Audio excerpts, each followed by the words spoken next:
vous écoutez Europe 1 et vous avez bien raison. Et donc, vous ne pouvez pas écouter ce qui se dit ailleurs sur les télés ou sur les radios. Alors, Victor Dolande, il est là pour ça. Ça s'appelle le Journal des autres. Bonsoir, Victor. Bonsoir, François. Bonsoir à tous. Allez, avec une question qui nous intéresse directement. Et qui intéresse les travailleurs de Noël, 6h22 ce matin sur RTL. Ça fait quel effet de travailler quand les autres se reposent? Une question posée à Ophélie Meunier qui présente cette semaine le journal de 19h45 sur M6. Alors Ophélie, ça fait quoi de travailler pendant cette période de vacances? La vie ne s'arrête pas pendant les vacances, donc voilà, on est là en tant que joker pour prendre le relais. Et évidemment, pendant la période de Noël, ça fait que voilà, on passe des jours un peu originaux, comme le 25 décembre au travail. Mais très honnêtement, avec beaucoup de sourire. Voilà François, nous c'est pareil, Europe 1, on travaille, avec le sourire, mais avec le sourire. Regardez la radio. Et pour les autres qui sont sur le pont, c'est aussi le moment de refermer bientôt l'année 2017 et d'envisager 2018, encore une fois avec le sourire.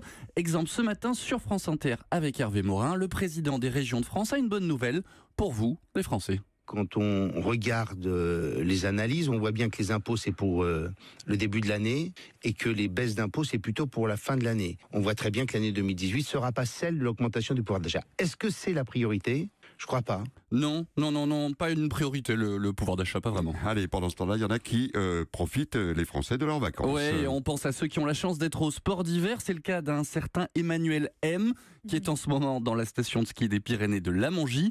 Un président qui n'est pas vraiment passé inaperçu sur les pistes. Il skiait sur une piste bleue. Avec 2 gardes du corps. Voilà, c'est mes filles qui l'ont repéré. Sans casque d'ailleurs, c'est ce qu'on s'est dit. Sans cagoule, sans casque. Je sais pas si en sécurité c'est super, mais en tous les cas, voilà, on l'a croisé.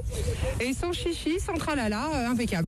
Sans casque et sans chichi, ça c'est la dégaine SO 2018. Allez, sur RMC, ils ont poussé l'enquête. Ils ont carrément été voir le gérant du restaurant de la station de Lamongie. Il connaît bien le président. Voici sa description. Un client tout à fait normal. Mais attendez, je suis perdu là. C'était pas François Hollande, le président normal? Je comprends plus rien. Oui, mais sur les pistes, tout change. Et comme tous les présidents, normal ou pas, eh bien, on est confronté à des problèmes, même pendant les vacances. Et c'est pénible, les problèmes de gens quand on skie peinard à Lamongie. Alors qu'il descendait la piste bleue des 4 termes, le droit au logement manifestait hier devant justement le ministère du Logement pour rappeler au président qu'il y a encore beaucoup de gens qui dorment dans la rue. C'est le cas de cette mère de famille au micro de RMC. Là, je suis à la rue complètement, avec mes enfants et voilà. J'ai dû me séparer de ma fille pour pas qu'elle galère avec moi, donc j'ai laissé à son père et là, je suis avec mon fils et je suis dehors. Et j'ai aucun moyen d'hébergement. Le problème, c'est que l'été dernier, Emmanuel Macron faisait cette promesse. Je ne veux plus, d'ici la fin de l'année, avoir des femmes et des hommes dans les rues, dans les bois ou perdus. Ah, les archives gênantes. Allez, un petit verre de vin chaud au pied des pistes et on oublie tous ces problèmes, François. Vin chaud, peut-être champagne même. Alors là, attention, pas n'importe quel champagne. Non, je vous présente la cuvée Le Champagne by Clara Morgan de la maison Charles de Cazeneuve. Des bulles présentées par l'ancienne actrice pornographique, sauf que l'association Champagne Film X ne plaît pas vraiment à l'un des héritiers de la maison. Le comte Loïc Chirousseau de Bicot de la Cazeneuve assigne en référé la société qui porte son nom. Il était dans le journal de 13h d'Europe 1. La marque de Cazeneuve est une famille illustre. Et de mettre une personne qui a fait tout de même des films pornographiques, ça fait un peu olé olé, et moi je ne suis pas d'accord. Pas de olé olé dans le champagne, c'est dit François. Sinon, allez, en cette fin d'année, Victor, on revient aussi sur des mots qui ont marqué l'année. Oui, et en 2017, on retiendra entre autres le mot féminisme. Mais pour 64% des Français, selon un sondage Harris Interactive, les féministes en font trop.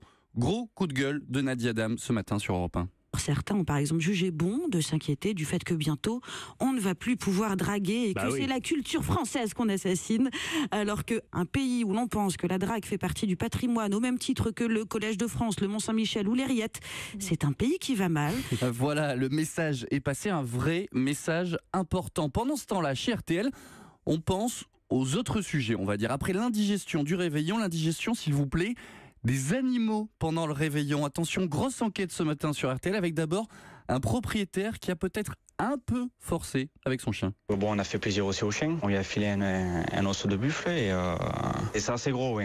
Mais il a tout avalé d'un coup. Donc c'est resté coincé au fond de la gueule et là, pas bon. Et oui, pas bon. RTL mobilisé pour le foie de nos pauvres bêtes. Deuxième exemple avec ce vétérinaire qui a reçu un patient un peu particulier ce matin. On a eu un chat qui avait géré des guirlandes. qu'on a dû garder hospitalisés. Voilà, mais sur Nova, ils ont la solution pour prendre soin de nos meilleurs amis avec le dernier titre de Johnny Hallyday. Quand les chats rendent hommage à Johnny, avec le titre « Je te probaou ».